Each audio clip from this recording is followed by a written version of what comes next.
Bago nga tayo magsimula ay isang malaking shoutout kay Edmond Cubalsupnet, Ronald Verbosidad, Chodoro Alonso, Mario Martir, Jamie Amadar. Nagsimula na nga ang unang practice ng Gilas Pilipinas. Paghahanda nga ito para sa Olympic Qualifying Tournament dahil alam naman nating lahat na mabigat nga ang kababanggain ng Gilas Pilipinas at hindi nga biro dahil nag-iisang slot para nga ito sa Paris 2024 Olympics ang nakataya, kaya naman seryoso ang buong Gilas Pilipinas at talaga namang pinaghahandaan nila at pinagpaplanuhang mabuti kung paano nga ba ang gagawin upang makalusot tayo sa Paris Olympics. At ang mangyayaring practice nga ng Gilas Pilipinas dito nga sa Inspire Sports Academy sa Calamba, Laguna ay tatagal lamang ng 10 days tapos magkakaroon pa ng mga tune-up game. At ang unang tune-up game ng Gilas Pilipinas ay mangyayari sa Lunes kontra nga ito sa Mustang ng Taiwan. Tapos sa June 27 naman ay kontra sa Turkey at sa June 30 ay kontra naman sa Poland. Paghahanda nga yan ng Gilas Pilipinas dahil mabigat nga ang ating mga makakalaban, partikular na ang isa sa pinoproblema ngayon ng Gilas Pilipinas, ang Latvia na number 6 sa FIBA World Ranking, at sabihin na natin na parang ito na ang Team USA na makakaharap ng Gilas Pilipinas at ganyan nga kalakas ang Latvia dahil may mga NBA player nga sila, kaya naman pinaghahandaan talaga ni Coach Tim Cone kung paanong game plan ang gagawin niya upang makasabay ang Gilas Pilipinas sa lakas ng Latvia. Ngunit sa kabila nga ng mga paghahanda ng Gilas Pilipinas at sa pagiging positibo ni Coach Tim Cone na matatalo ang Latvia, hindi pa rin maiwasan na dumating ang mga problema, partikular na ang mga injury o mga injured player na kabilang na lamang dyan itong si Jamie Malonzo at gayon na rin itong si AJ Edu na hindi na nga maglalaro sa Gilas Pilipinas.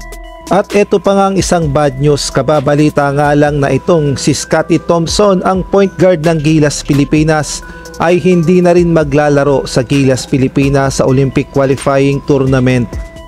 Ayon kasi sa mga report ay iniinda pa rin ni Scottie Thompson ang kanyang back injury, kaya naman hindi na siya sinugal ni Coach Tim Cone at hindi na nga pinaglaro sa Gilas Pilipinas dahil alam naman nating lahat na magkakaroon pa ng PBA, partikular na ang Commissioner's Cup at Governor's Cup, kaya naman pinagpahinga muna si Scottie Thompson. Marami naman ang lumilitaw na pangalan na posible daw pumalit kay Scottie Thompson, halimbawa na lamang itong si Jordan Heading na pwede raw point guard ng Gilas Pilipinas at ang maganda raw sa kanya ay may tira pa sa labas.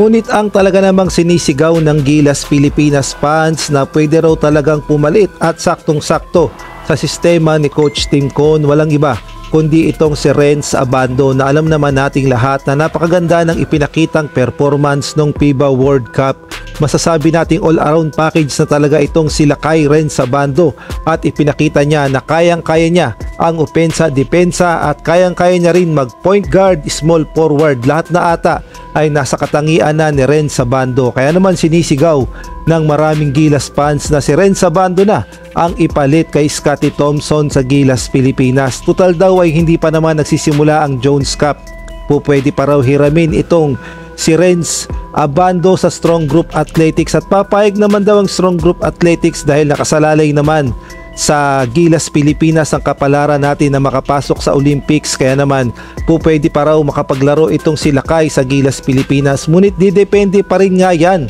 kay Coach Tim Cone kung papayag ba siya na si Renz Abando ang ipalit kay Scottie Thompson sa Gilas Pilipinas. Kaya naman bandang huli ay si Coach Tim Cone pa rin ang magdidesisyon kung si Renz Abando ba ang ipapalit kay Scottie Thompson. At sa ibang balita naman, bukod nga sa paglalaro ni Ralph Koo sa Barangay Ginebra